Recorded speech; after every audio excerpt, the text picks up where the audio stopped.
Yeah, so I was like doing a whole bunch of stuff to try to get this recording up there. So I'm basically starting to like vlog because I'm going crazy and I'm tired of bogging people down with my thoughts. So I figured I could just like throw them into a space where somebody can either listen to them or not. But either way, they kind of have to get out of my head every now and again. Um, so yeah, and this is basically kind of what this is going to be about. There may or may not be any random subject matter as to like what it is or how I'm going to go about this format. I guess I'll, figure that out as I go along. But mostly what I have to get out of my head is the fact that, I don't know, it seems arbitrary, but it's on, like, since the season has started and, a lot of people have been doing all this crazy, like, uniform reveals and everything, and I've been just seeing over social media about how, like, everybody is, like, everybody's wondering, like, nobody has a normal uniform, and everybody's missing the branding and the look that corps used to have, and everybody's upset that they can't recognize their favorite drum corps anymore. And to be honest, like, I'm actually very, very pleased with that. And mostly the reason being is that, how I've always personally felt that branding, in that sense, has been, for what it started out being, and for building certain corps' reputations and whatnot in the past, was actually very important. But as to what the sport has evolved to now, and like the level of creativity that people have had, I feel like branding has also been its own poison. Whereas a lot of corps cannot branch outside of their own reputation simply because of how they branded their reputation in the past. And that doesn't allow for their programs to necessarily expand, because as soon as they try to, like, their alumni freak the fuck out, and like that to me, it's just like, that's how you damage creativity, that's how you limit creativity, that's how you stop innovation. Because the most dangerous phrase to innovation and creativity is, this is how we've always done things. And in order to innovate, you have to go beyond what you know. And a lot of that is half the reason why I ended up here in Blue Knights, is because of the fact that we've not allowed branding to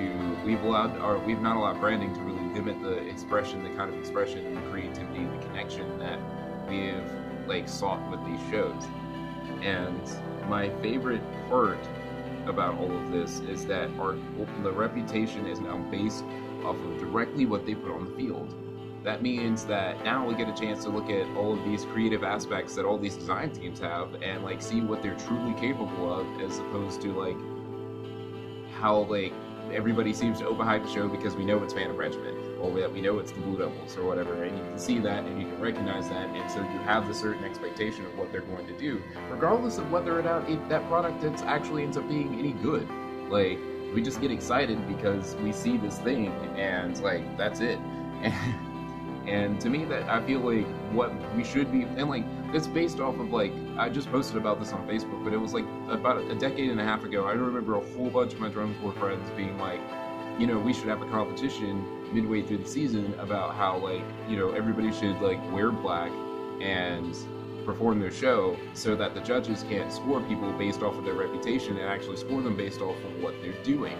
And that would actually finally, that was in the hopes of that would finally dethrone the Blue Devils as to what they do, because everybody was tired of the Blue Devils winning all the time.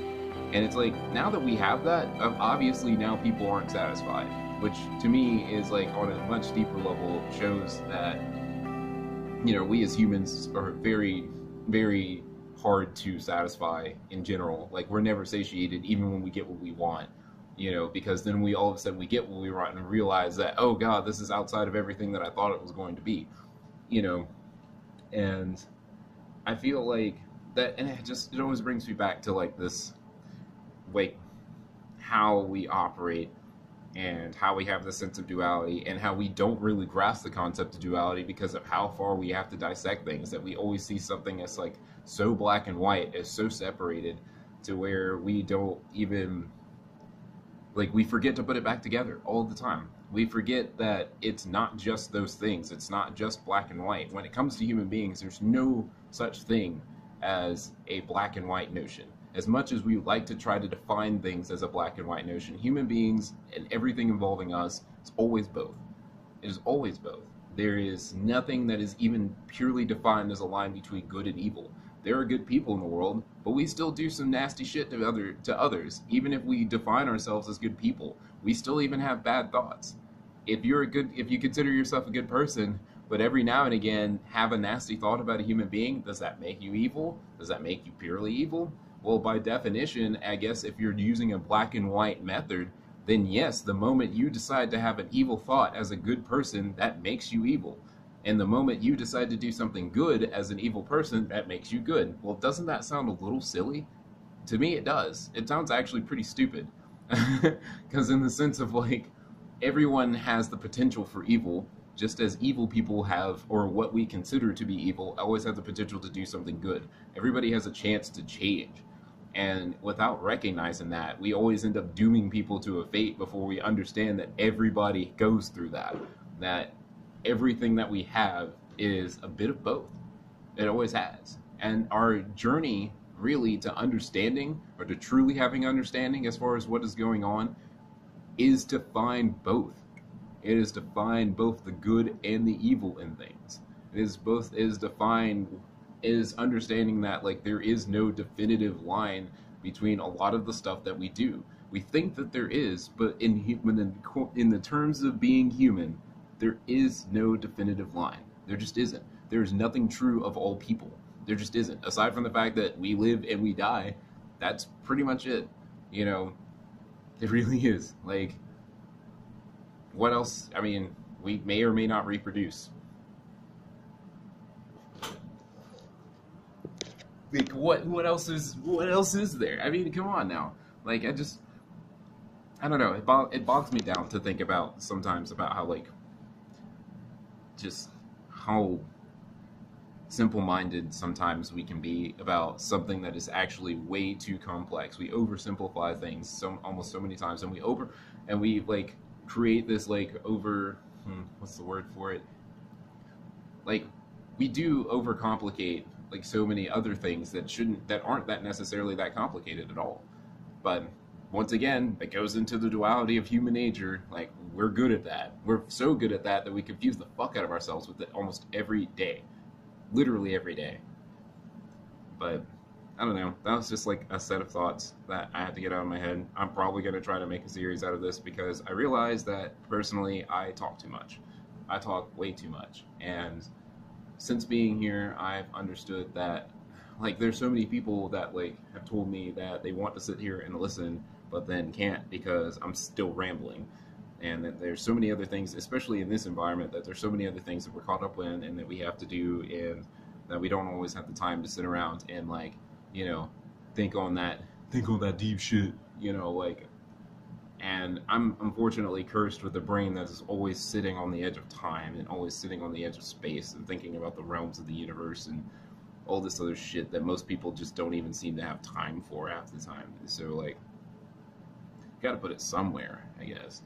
Maybe people will listen to me, maybe they won't. To be honest, at this point, I don't really care. Like, if you do, cool. If you don't, whatever. Either way, I gotta get it out of my head. Otherwise, I just feel like I'm wasting my time. I really do. I feel like I'm wasting my time if I just, like, sit here and say something or don't say anything and just have it floating around in my own head. Because, to me, it makes sense. It really does. But in order for it to really gain a level of understanding, it has to come out.